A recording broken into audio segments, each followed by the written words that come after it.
कराची को पानी की फराहमी के मंसूबे के फौर के ठेकों में संगीन बेकायदगियों का इंकिशाफ हुआ है। रिपोर्ट के मुताबिक नैब की आंखों से बचने के लिए 27 अरब रुपए के मंसूबे को 9 टुकड़ों में बांटा गया। उनमें कल्लरी बगैर फीडर पुख्ता करने के 27 अरब रुपए के ठेके मनपसंद अफराद को दिए गए। बेकायदगियों के इंकिशाफ पर निगरान सिंध हुकूमत ने कल्लरी बगैर के ठेके का अमल मनसूख कर दिया। सरकारी दस्तावेज के मुताबिक मनपसंद ठेकेदारों को नवाजने के लिए प्रोजेक्ट को 9 हिस्सों में तकसीम किया गया। सेक्रेटरी आबपाशी, सीपुरा हुक्काम और सिंध हुकूमत ने बेकायदगियों का नोटिस ले लिया है। ठेके का अमल मनसूख करके मुताल्लिका हुक्काम और प्रोजेक्ट डायरेक्टर के खिलाफ कार्रवाई का आगाज कर दिया गया है।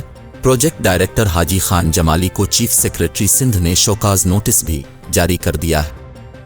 प्रोजेक्ट डायरेक्टर को शोकाज नोटिस कानून तोड़ने और सरकारी अहकामात नजरअंदाज करने पर दिया गया है। सिंध हुकूमत के मुताबिक कानून को मद्देनजर रखते हुए अहम तरीन मंसूबे का ठेका जल्द ही दिया जाएगा।